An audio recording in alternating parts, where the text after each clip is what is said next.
Itu yang berikut. Jumlah partisipasi 82% sumbernya mana? Saya cari dari tadi. Ya karena kamu nggak ikut. Lah enggak, saya cari di Google. Nanti Itu saya target sampaikan. KPU. Kamu diam dulu. Anda mau bicara seperti itu, Anda itu datanya dari ngawur. Datanya dari tadi Anda ngawur gitu. Ini saya mau Satu bicara. saya tanya itu 82% ya. Turnoutnya untuk pemilu sekarang sumbernya dari mana? Nggak ada. Sabar. Sumbernya dari mana? Sabar. Loh, gimana?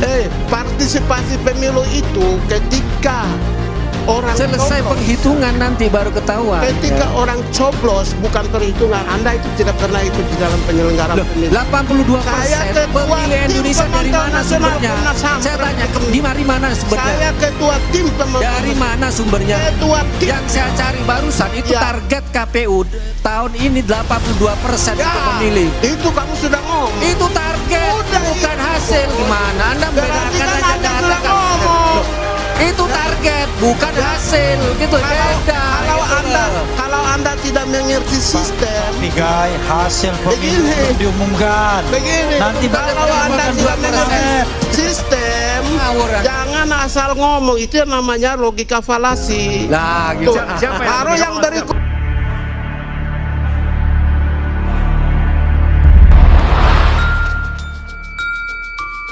Ajar pelatihan tentang right and election, hak asasi yang dulu. Oke. Kalau yang sekarang, kalau KPU sekarang yang dulu Kalau KPU sekarang kan dia 02, masa yang ngajarin KPU? bukan. Untung nggak kelepasan loh. Mungkin Nah. waktu mereka masih di kabupaten kota provinsi. Oh, Sekarang oke. fokus. Tapi jelas KPU yang dulu, Dulu bukan yang sekarang ya. Ini saya penting. ikut mengajar right and election. Jadi biar supaya adik-adik ke sini itu ada ilmunya. Yang tadi kan logika falasi semua itu, complicated logic. Wow, sesat pikir. Nah, jadi yang pertama ini standar Perserikatan Bangsa-Bangsa ya. Hah? Dan di Indonesia juga mengikuti aturan Perserikatan Bangsa-Bangsa tentang hak asasi manusia dan pemilu. Kalau bicara tentang pemilu itu, yang pertama, variabel pertama yang harus dilihat itu adalah right to vote. Oke. Hak untuk memilih. Sayangnya mereka tidak menyampaikan aspek-aspek kecurangan right to vote. Right to vote itu kan jumlah penduduknya berapa? Siapa pelaku pendaftarnya? Bupati. PDI Perjuangan saya 91 kepala daerah. Kan karena jumlah penduduk itu dihitung dari kabupaten kota dan dikirim ke pusat untuk kepentingan dana alokasi umum dan kepentingan suara mereka basis. Karena itu mereka lah pelakunya. Itu yang pertama. Tapi selama ini kan lancar-lancar saja. Yang kedua DPT, daftar pemilu tetap kita.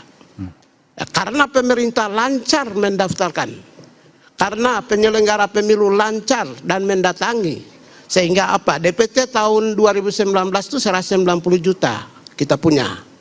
Sekarang 204 juta, naik 14 juta adik-adik sekalian.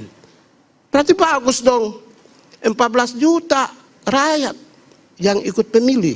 Ya, terus Kemudian maksudnya apa ini? tingkat partisipasi pemilih 81% dulu 2019, sekarang 82%. Bagus dong keterlibatan. Kan belum keluar. Nanti Rocky akan mengatakan di Amerika tingkat partisipasi pemilih rendah. Iya, di sana itu masyarakat mengerti tentang demokrasi. Kalau di sini anonim, masyarakatnya tidak paham, sehingga mereka harus dipaksa untuk supaya ikut berpartisipasi haknya. Hak I follow the Swiss watchmaking tradition of the 18th century. From my partnership right to take a part of government. Bagaimana warga negara Rakyat harus dipancing untuk meningkatkan partisipasi ya dengan cara apa? negara memiliki kewajiban untuk mendaftarkan dan meminta agar rakyat ikut pemilu. Sosialisasi. Ya, Oke, oleh KPU. ya. Itu yang kedua. Pertama, yang kedua right to take a part of government. Warga negara, kami semua ini punya hak untuk ikut berpartisipasi dalam pemilu sebagai pimpinan. Tapi negara sudah close. Yaitu kalau Anda mau menjadi pimpinan, ada instrumen rekrutmen pimpinan, yaitu partai politik. Hanya melalui partai politik Anda bisa jadi presiden. Kemudian tidak berhenti di situ. Di partai politik juga di close 20% syaratnya, sehingga yang keluar cuma 2-3 orang. Tidak mungkin kita semua bisa menjadi calon. Cuma Terus 2 maksudnya atau apa 3. nih, Bung? Berarti Ya karena undang-undang mengatur maka tidak melanggar hak asasi manusia. Mereka hanya yang keluar 4 Ini orang. kita bicara soal kecurangan, kita bicara bukan ini yang soal saya HAM. sampaikan. Karena itu apakah terjadi pelanggaran? Tidak. Semua undang-undang mulai dari Mahkamah Konstitusi sampai dengan persyaratan-persyaratan di dalam peraturan perundangan Itu kan pemilu itu kan awalnya bagaimana memilih, tapi proses pelaksanaannya kan Bigai belum singgung. Tunggu dulu, saya jelasin dulu. Itu yang berikut. Yang ketiga, free and fair election. Saya singkat-singkat saja ya adik-adik sekalian, biar supaya kita tahu. Informasi yang disampaikan oleh KPU kepada mulai dari jadwal sampai dengan pencoblosan sampai dengan perhitungan itu dalam rangka free and fair election. Kalau ketika orang mempersoalkan Sirekap, maka Anda membatasi hak warga untuk mengetahui tentang proses pemilu. Karena itu Bapak-Bapak 01 dan 3 yang mempersoalkan Sirekap, maka Anda membatasi right to know warga negara. Anda tahu bagaimana mungkin sebuah proses pemilu keterlibatan mereka tidak tahu tentang perkembangan detik demi detik suara mereka. Anda tidak mau Sirekap dianggap bermasalah. Oke, itu teknik, tapi jangan menghilangkan Sirekap karena itu Anda membatasi hak rakyat untuk mengetahui. Kan yang membatasi KPU sendiri, meminta dihentikan karena ada permasalahan. Tapi kan media-media juga mendrive, para ahli juga sama. Semua yang kita semua itu menyatakan menghentikan. Itu yang berikut. Yang kedua, Sirekap ini penting. Disinformasi. Yang kedua, saya jelasin dulu nanti sebentar batasi. Ya, Yang berikut, katanya itu ada perintah Presiden, ada perintah TNI Polri.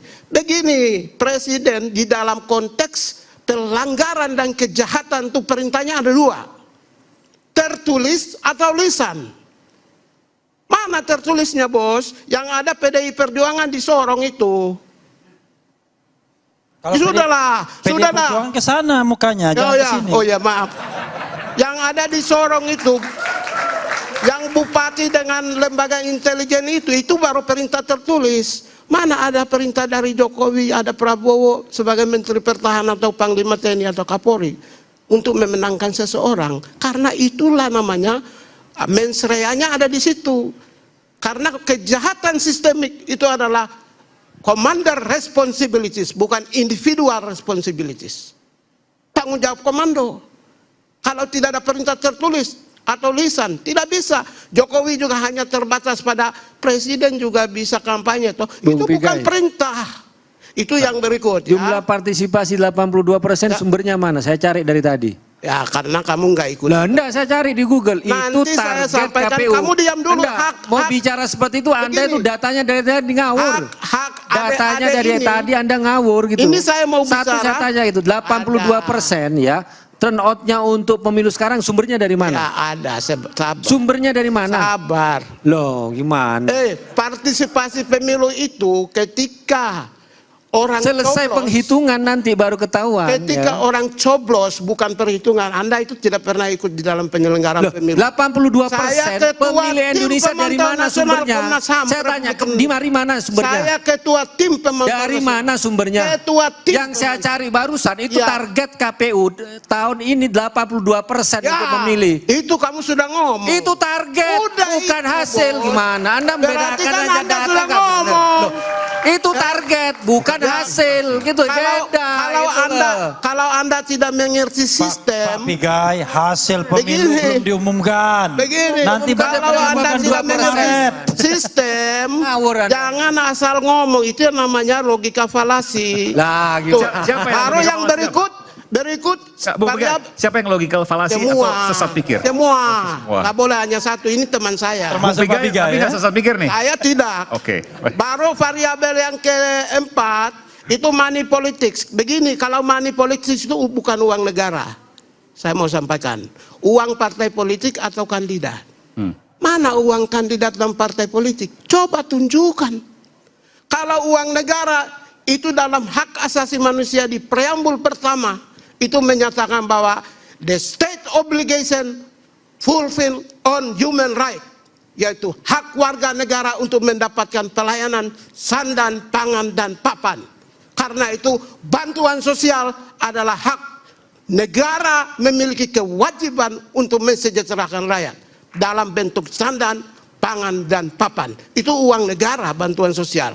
Kecuali money politik bicara tentang uang sumbernya dari partai politik atau para kandidat. Itu yang berikut. Benar kata beliau. Uang Yang negara, terakhir, karena itu nggak boleh diklaim. Adik-adik sekalian, terakhir bantuan pribadi. Terakhir saya mau sampaikan ke mahasiswa, jangan kita ikut ribut dan sandiwara dalam gelombang yang salah. Jangan mau. Karena begini, PBB, Perserikatan Bangsa-Bangsa itu menyatakan dalam proses pemilu setiap negara pemimpinnya boleh menyatakan state in emergency. Jadi karena ke mahasiswa saya harus fair nih. Ada nggak yang mau nanggapi mahasiswa dari Bung Pigai?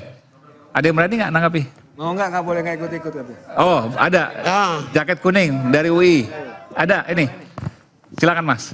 Dikasih. Kalau nggak ada saya mau jadi mahasiswa. Oke. Nanti dosennya. Mahasiswa dulu silakan. Kalian percaya nggak sama Pigai? Saya ngajar KPU kok. Ya, perkenalkan nama saya Sandi dari Fakultas Hukum Universitas Indonesia. Di sini saya ingin menyampaikan juga dari kacamata mahasiswa bahwa mengenai pemilu 2024 ini bukan hanya soal pilpres, soal pileg juga. Kita tahu bahwa selain putusan MK 90 banyak kejanggalan-kejanggalan yang ada.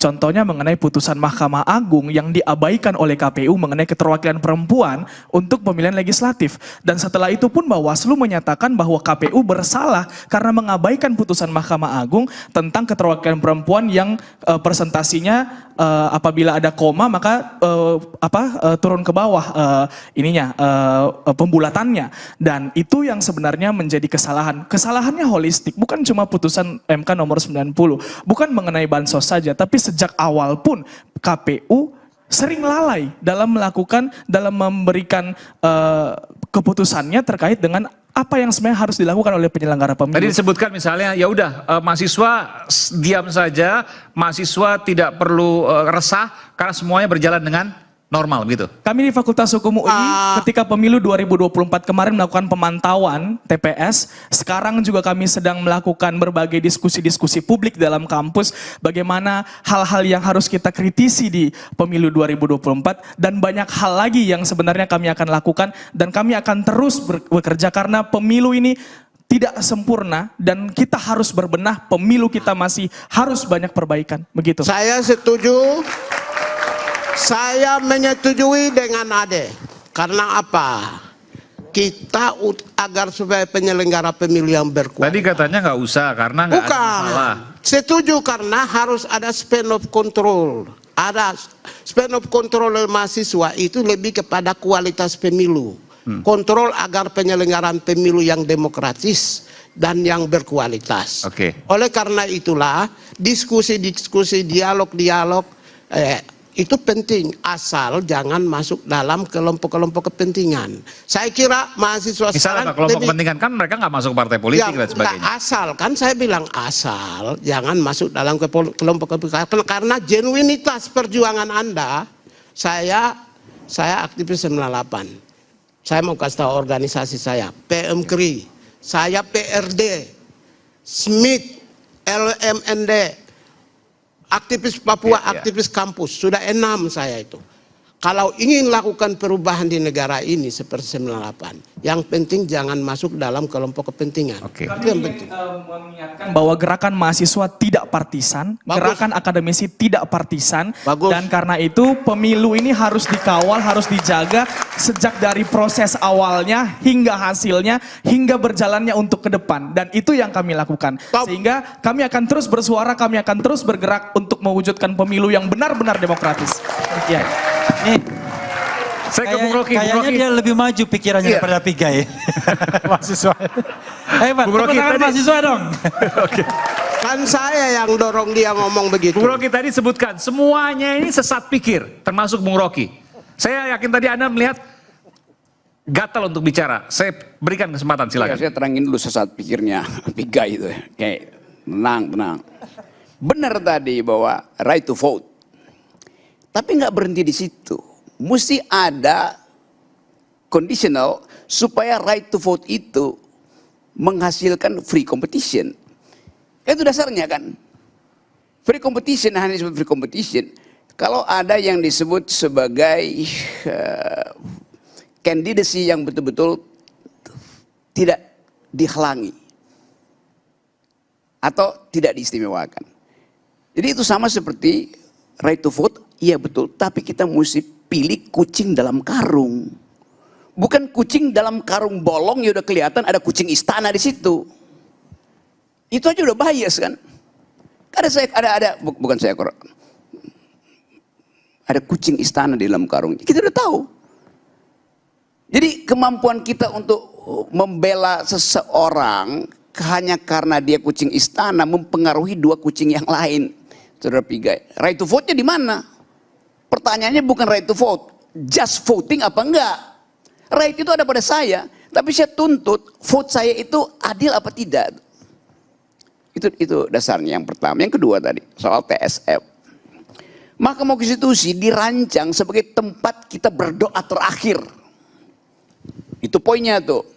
Karena itu kalau disebut terstruktur, sistematis dan masif, itu untuk menguji kualitasnya, bukan kuantitasnya. Kuantitasnya itu ada di dalam pengadilan-pengadilan sebelumnya tuh. Kalau Anda pergi ke Mahkamah Konstitusi, Anda minta semacam, ini doa gue terakhir tuh. Nah hakim itu harusnya mendengar doa yang diucapkan dengan kejujuran. Bukan yang hakim bilang, ya tapi mana bukti bahwa Anda udah berdoa nih. Gak penting di situ kan. Itu yang menyebabkan Mahkamah Konstitusi itu nobility-nya itu paling tinggi, paling agung itu. Ngapain Mahkamah Konstitusi nanya-nanya data-data segala macam yang dia tahu memang gak mungkin disodorkan kan. Jadi kita mau didik supaya orang sama seperti soal hak angket. Hak angket itu hak yang paling dasar supaya setiap warga negara mau tonton peradilan politik. Bukan dihalangi justru kan. Tapi pertanyaannya, Profesor ya, saya tetap panggil Profesor. Ya pasti. Soal kemampuan kita bisa beradu. Ya itu Gini, Profesor ya, saya mau nanya. Kalau perbedaan antara Pak Prabowo dengan Pak Anies kan 34%. Apakah MK akan menerima enggak? Dan iya. jangan sampai di sini kita onani intelektual. Karena itu saya bilang tadi, MK Nanti mereka akan proses enggak? Menerima enggak? akan dia tolak. Ya kalau tolak ngapain kita diskusi? Dengarkan kalimat berikut saya. Oh iya iya. Oke. Silakan. Akan ditolak karena MK merasa dirinya loket. Tempat orang mengadu tuh. Mestinya dia berpikir bahwa dia itu difasilitasi oleh tadi judicial activism.